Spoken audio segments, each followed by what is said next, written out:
Hello, everyone, and welcome back. You are listening to Real English Voices. I am Tom. And I am Ria. We are so happy to have you here with us today.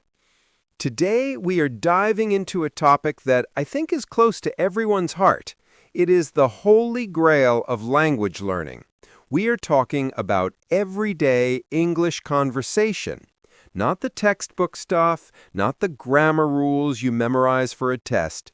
We are talking about the real, messy, beautiful way people actually speak to each other. Exactly, Tom. It is that moment when you step out of the classroom or look away from your phone screen and you actually have to talk to a human being. It is scary, isn't it? I remember when I was first learning a second language, the difference between what I studied and what I heard on the street was just massive. It felt like two different worlds. Oh, completely. You have this script in your head. You think, okay, if they say hello, I say hello back. If they ask, how are you? I say, I am fine, thank you.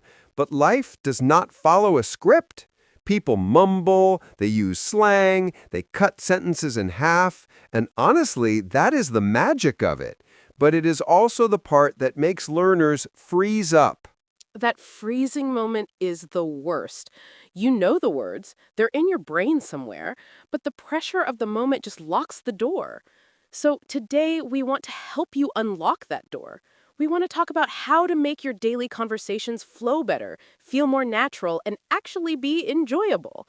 Because isn't that the point? Connection. That is the only point. Language is a bridge, not a barrier. So, let's start with something very basic, the greeting. We all know, how are you? But Ria, be honest, how often do native speakers actually give a real answer to that? Almost never. If you answer, how are you, with a long story about your health and your back pain and your breakfast, people get confused. It is usually just a social signal, a check-in. But here's the trick for learners. You do not want to be a robot. You know the robotic response, right? I am fine, thank you, and you? It's the classic. Every textbook starts there. And there's nothing wrong with it technically, it's polite. But it kills the conversation. It puts up a wall. If you say, I'm fine, thanks, that's the end. There's nowhere for the other person to go. Exactly, Tom. So if you want to improve your everyday conversation, you have to add a little hook. You need to give a little piece of information that invites the other person in. So instead of just I'm good, try I'm good, actually. I just had the best coffee. Or I'm doing well, but I'm so ready for the weekend. See, that is brilliant, because now I have something to ask you about. I can ask, oh, where'd you get the coffee? Or do you have big plans for the weekend?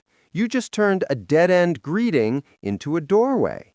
And it's such a small change. It takes no extra grammar knowledge, really. It just takes a shift in mindset. You are not just answering a question, you're playing a game of catch. You have to throw the ball back. I love that analogy, playing catch, because conversation really is about rhythm. It's back and forth. And speaking of rhythm, let's talk about fillers. Oh, fillers. Teachers hate them, but native speakers use them constantly. Constantly. I'm talking about words well, in school, we're told these are bad. We're told to speak in perfect, complete sentences. But if you listen to real conversations, they're messy. If you never use a filler, you might actually sound a bit unnatural or too intense. That is true. Fillers give you time to think, and they also soften what you're saying. If I ask you a difficult question, Tom, and you answer immediately with perfect precision, it feels like a rehearsed speech. But if you say, well, I've been thinking about that, it sounds human.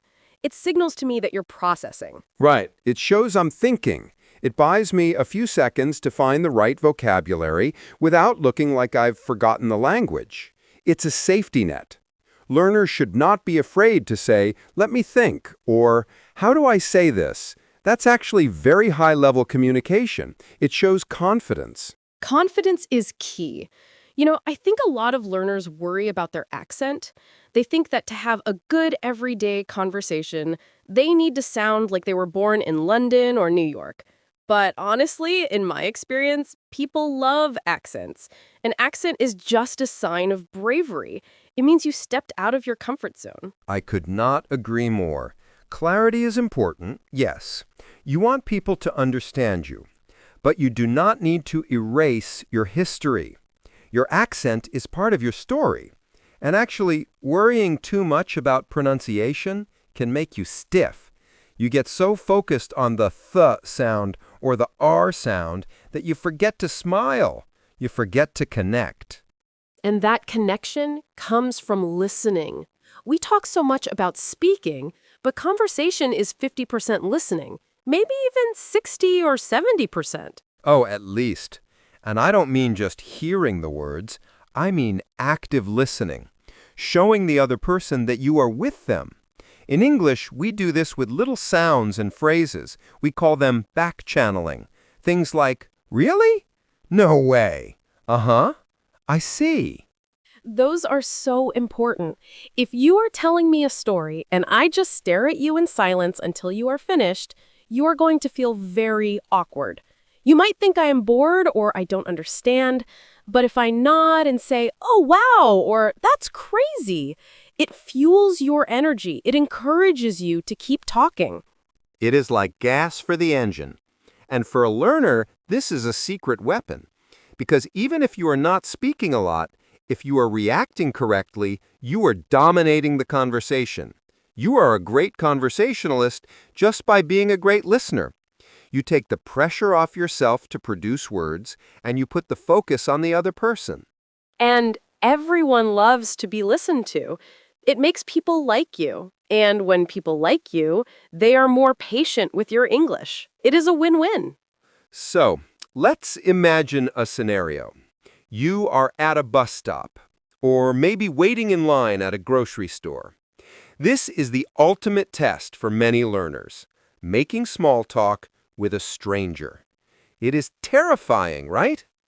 It is terrifying for native speakers too sometimes, but it's a great way to practice. The key here is observation. You have to use what is around you. Comment on the environment. Right. The classic is the weather. It is so cold today. But that is a bit boring. How do we spice that up? Instead of just a fact, add a feeling.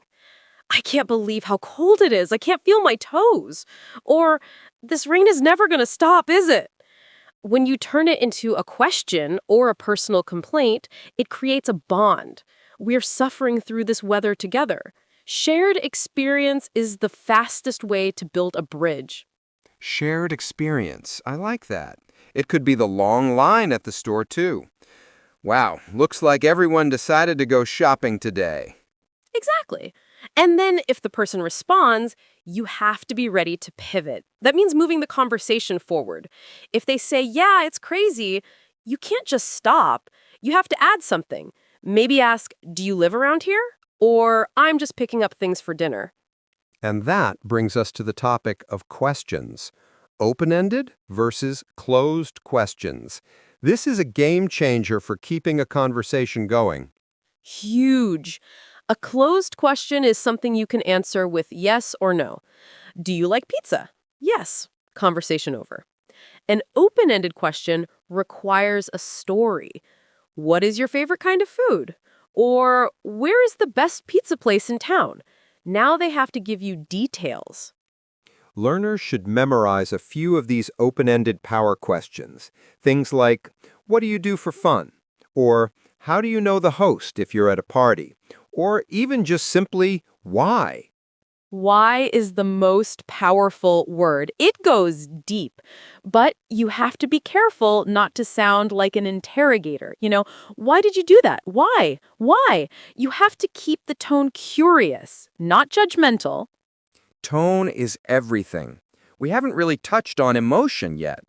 You can say the perfect sentence grammatically, but if you say it like a robot, it means nothing. English is a very expressive language. We use our pitch to show meaning. We do. We go up and down a lot. If I say, that is great, in a flat voice, it sounds sarcastic. That is great. See, it sounds like I hate it. But if I go up, that is great. Suddenly, I'm your biggest fan. Learners sometimes feel silly doing this. They feel like they're acting. But you are acting. Speaking a foreign language is a performance. You're trying on a new personality in a way. I remember when I was learning Spanish, I felt like I had to be a louder, more passionate version of myself to sound right. And in English, you need to find that melody. Don't be afraid to exaggerate your enthusiasm. It feels like exaggeration to you, but to the native speaker, it just sounds engaged. If you feel like you are doing 110%, you're probably coming across at about 80%, which is perfect.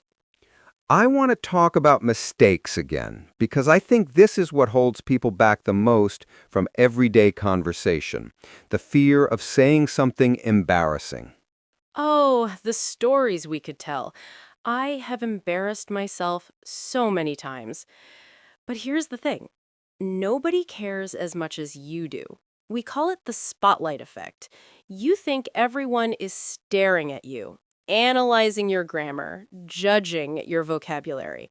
But really, they are thinking about their own lives. They're thinking about what they want for lunch.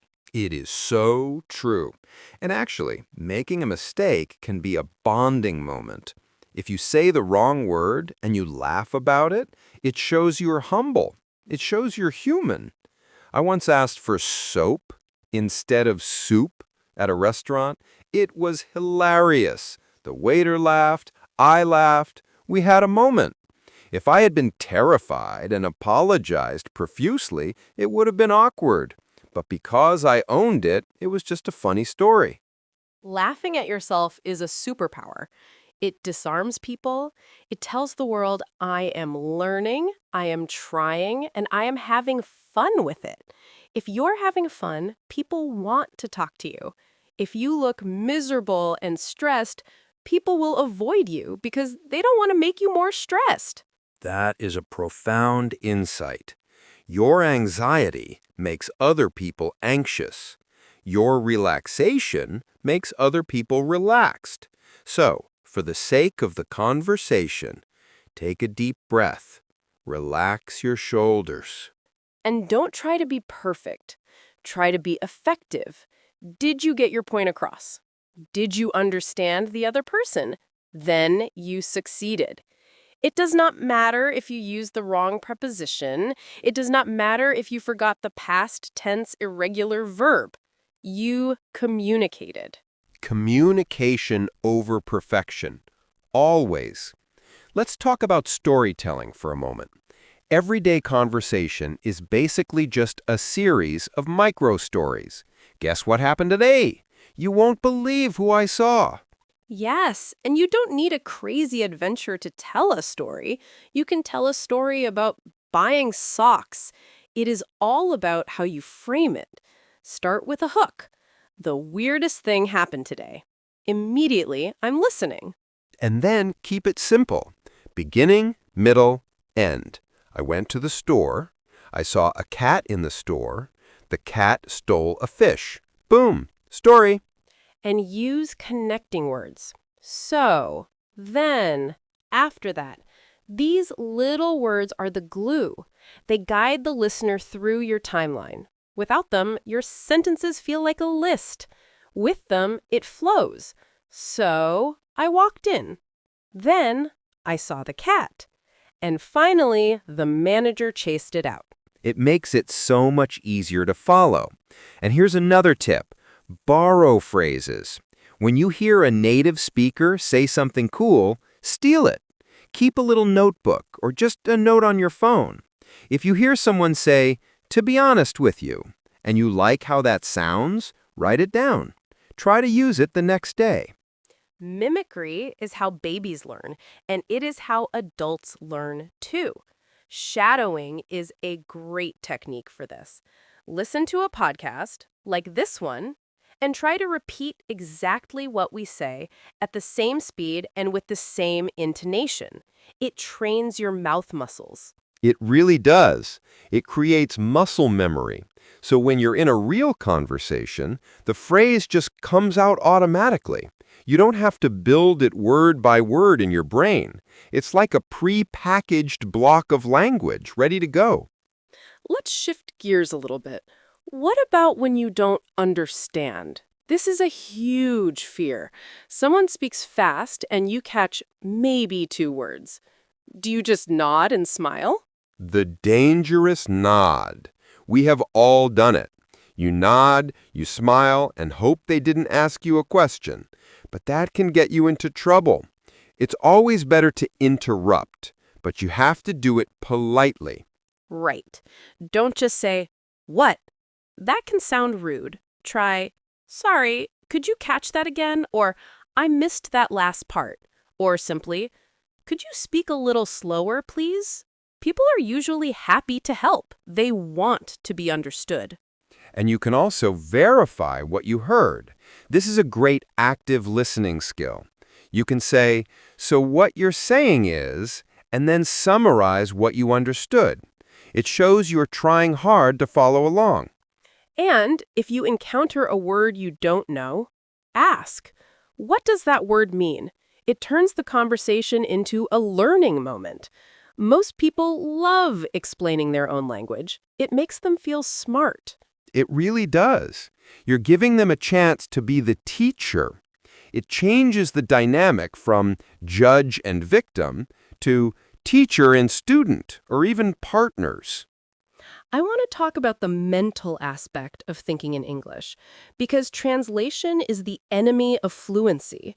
If you are translating every word from your native language to English in your head, you will always be slow. You will always be a step behind. That is the hardest hurdle to jump, stopping the translation. But you have to start small. Look around the room right now. Name the objects in English, not mesa, then cable, just table. Label your world in English. And talk to yourself. I know it sounds crazy, people might look at you funny on the bus, but narrate your day in your head. I am walking to the door. I am opening the door. I am looking for my keys. If you can do that fluently, the conversation with others will come much easier. It is about reducing the friction. If your brain is used to forming English sentences, it won't panic when a real person is in front of you. It is rehearsal. Tom, what do you think about slang? Students always want to learn slang because they think it makes them sound cool and native. Slang is tricky. It changes so fast. What was cool 5 years ago is cringe today. I think for everyday conversation, you are better off focusing on phrasal verbs and idioms rather than pure slang.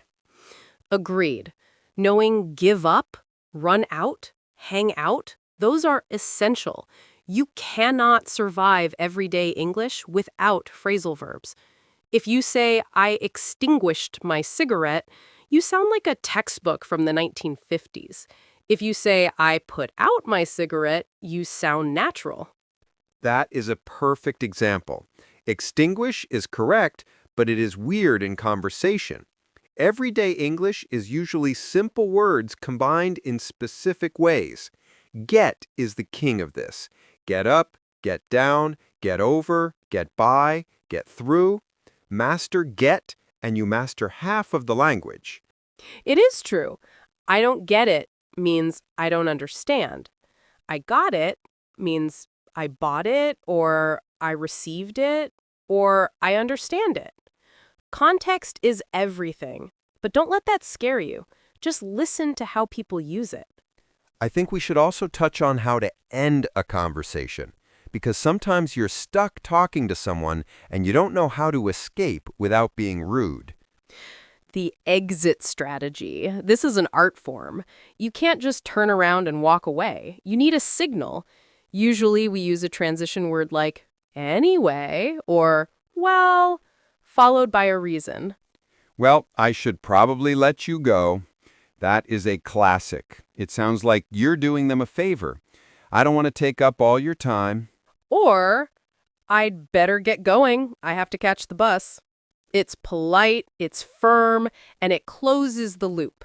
And always end with a nice wish. Have a good one, or take care. Have a good one is my favorite. It covers everything. Morning, afternoon, night, weekend. It's the universal goodbye. So we have covered the greeting, the fillers, the listening, the storytelling, and the goodbye. That's the full anatomy of a conversation. But knowing the anatomy isn't enough. You have to get on the operating table. You have to practice. That is the hard truth. You cannot learn to swim by reading a book about swimming. You have to get wet. You have to swallow some water. You have to feel uncomfortable. But remember, that discomfort is growth. Every time your heart races before you speak, that's your brain expanding. That's you becoming a bigger, more capable version of yourself. And don't compare your chapter 1 to someone else's chapter 20. You might hear someone speaking fluent English and think, I will never get there. But you didn't see them 5 years ago when they couldn't order a coffee. Everyone starts at 0. Everyone. And the learning never really stops. Even native speakers are learning new words and better ways to communicate all the time. It's a journey, not a destination. So here's a challenge for our listeners today. In the next 24 hours, have one small conversation in English. It doesn't have to be deep. It doesn't have to be perfect. Just say something more than yes or no. Ask a cashier how their day is. Comment on the weather to a neighbor. And if you don't have anyone to talk to yourself or record yourself on your phone and listen to it. But produce language. Get those words out of your head and into the air. You will be surprised at how good it feels. There is a rush of dopamine when you successfully communicate an idea in a second language. It is addictive. It really is. It opens up the world. Suddenly, you can talk to millions more people than you could before. You can consume movies, music, podcasts, books. It is a key to a massive kingdom. And we are here to help you find that key. We believe in you. We know it is hard, but we also know it is possible. Absolutely. You've got this. Just take it one sentence at a time, one interaction at a time, and be kind to yourself along the way. Before we wrap up, I want to share one last personal thought. The best conversations I have ever had were not the ones with perfect grammar. They were the ones with perfect connection. I once spoke with a man on a train in Italy. My Italian was terrible. His English was non-existent. But we managed to talk about our families, our jobs, and our love for food using hand gestures, smiles, and a mix of broken words. That is beautiful. It was, and I remember that conversation better than I remember business meetings where everyone spoke perfect English, because there was effort, there was a desire to connect. So bring that desire. The words will follow. That is the perfect note to end on. Connection over perfection. Thank you so much for listening to Real English Voices today. We hope you feel a little more inspired to go out there and use your voice. Thank you, everyone. Keep practicing, keep listening, and don't be afraid to make some noise. See you next time. Bye.